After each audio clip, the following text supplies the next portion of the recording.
ચલો હવે ઉઠો બે જણા ઉઠો. હજી તો એક જ ગયો છે, થોડી વાર તો સુવા દે. હા મમ્મી, જો હજી એક જ આવ્યો છે. રાતનો એક નહીં બેટા, દિવસનો એક છે, દિવસનો. તો શું થયું મોમ? કાલે તો આજે તમારો લાસ્ટ ડે છે એન્જોય કરવાનો. કાલથી એમ પણ સ્કૂલ સ્ટાર્ટ થઈ જવાની છે અને તને ખબર છે કાલે અમારી બેચલર પાર્ટી હતી અને એમાં અમને આવતા આવતા 3 થી 4 વાગી ગયા હશે. કેટલા? 3 4? હા, તો પણ અમને અમારી ફ્રેન્ડ્સ જવા નથી દેતી. તને ખબર છે અને શું કહેતી હતી તને ખબર છે? આગળ 4 બજે लेकिन पार्टी अभी बाकी है.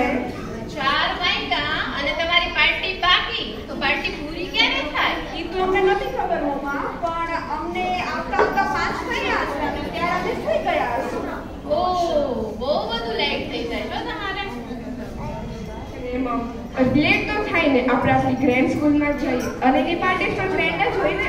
અને હા જો મમ્મી, આપણે આપણી ગ્રેન્ડ સ્કૂલમાં જઈએ ઇન્સ્ટાગ્રામ પર ફોટાસ મૂકવા પડે, સ્નેપચેટ મૂકવું પડે અને ફેસબુકમાં ફોટાસ મૂકવા પડે અને બધું જ યુઝ કર્યા પછી જઈને અપડેટ કરવું પડે. અને આપણે આ બધું ન કરીએ ને તો આપણે બેકવર્ડ સમજી બેકવર્ડ એટલે સમજીને રામડિયા દેખાય પછી બધા આપણને બહેનજી કહે, બહેનજી. ઓહ, એવું બધું છે. આ ઇંગ્લિશ મીડિયમની સ્કૂલમાં તો આવું બધું ચાલે છે. તો તમે એમ કરો, તમે બે સુઈ જાઓ. જો પૂરી નીંદર નહીં થાય તો તમારી આંખ નીચે તો કાળા કુંડાળા થઈ જશે. એને કાળા કુંડાળા ના કહેવાય, એને તો ડાર્ક સ્પોટ્સ કહેવાય. ડાર્ક સ્પોટ કહેવાય. હા. એમ કરો, સુઈ જાઓ તમે બે. કદાચ મારી જ મધર તમને બેયને મારી લાગી જશે. બસ આવા સંસ્કાર લઈને આ ઘડતર કરાયેલી દીકરીઓ મોટી થઈ અને પછી કોલેજ જવા લાગી. અરે ચલો સોનુ, ચાલ ને આજે આપણે ક્યાંક ફરવા જઈએ. ના ના, મમ્માને ખબર પડશે તો. અરે યાર, તું મમ્મી ડરે છે કે? તને ખબર તો છે કે આપણી મમ્મી ઇંગ્લિશ આવડતું નથી. અગર કોઈ કોલેજથી કમ્પ્લેન લેટર આવશે તો આપણે ત્યાર માટે પટાવી લેશું. પણ મોનુ, આ બધું તો બહુ રોંગ છે, આવું ના કરવું જોઈએ આપણે. આ તો શું બોલે છે? આપણે ખબર તો છે તારી મમ્મી કેટલું ઉલ્લુ બનાવ્યું છે અને આ વખતે બનાવી લે તો શું ખોટું છે? ચાલ ને બોલું. ઠીક છે, ચાલ મોનુ તું કહેશ તો આપણે બધું જઈએ. આવી જ રીતે સોનુ અને મોનુ કોલેજના ક્લાસીસ બંક કરતા અને જો કમ્પ્લીટ લેટર કોલેજમાંથી ઘરે આવે તો તે કેમ પણ કરીને મમ્મીને પટાવી લેતા. પછી એકવાર સોનુ અને મોનુ તેમના ફ્રેન્ડ્સ ભેગા આઉટિંગ કરવા ગયા. ત્યાં તે લોકોએ ફિશિંગ કરી, કેમ્પફાયર પાર્ટી પણ કરી અને બિરયાની અને કબાબનો ટેસ્ટ પણ કર્યો હતો. અરે સોનુ, આ કબાબ અને બિરયાનીનો ટેસ્ટ કર, કેટલી યમ્મી છે. ના ના, આવું બધું ટેસ્ટ ના કરાય. આ બધું માંસાહારી છે, આ બધું નોનવેજ કહેવાય. અરે આમાં શું થઈ ગયું, એકવાર ટેસ્ટ તો કર, તારો ઘરમાં થોડી તૂટી જશે. બાળપણથી જ મારી મમ્મીએ સમજાવ્યું છે કે આવું ન ખવાય. અહીંયા ના તો તારી મમ છે, ના તો હું તારી મમને કેવા જઈશ. એકવાર ટેસ્ટ તો કર.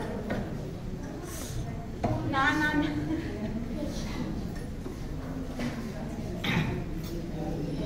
સંસ્કારોની બલી ચડાવતી આ બંને દીકરીઓ પોતાનું શિક્ષણ પૂરું કરે છે.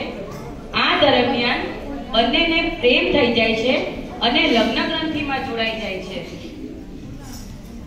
જોયું ને આ સંસ્કાર કેવા છે? કોને હા પાડી? આ સંસ્કાર આવા છે. સોનુ કોણ છે આમાં? સોનુના જૈન છોકરા સાથે લગ્ન થઈ જાય છે. છોકરા આવી ગયો, આગળ આવી જાઓ, લગ્ન થઈ ગયા.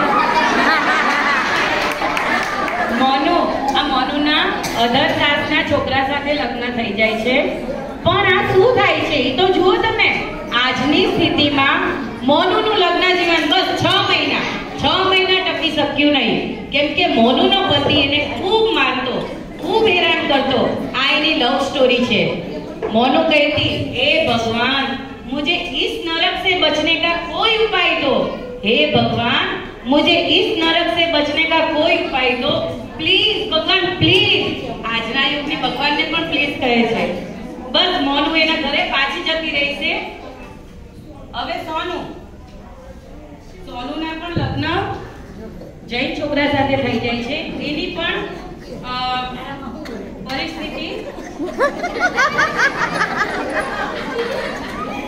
એનું પણ લગ્ન જીવન બસ આવી જ રીતે સ્ટ્રગલ વાળું થયું.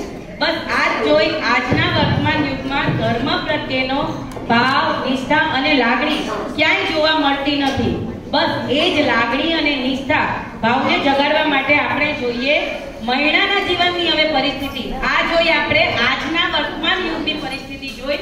હવે આપણે જોશું મહિલાના યુગની પરિસ્થિતિ.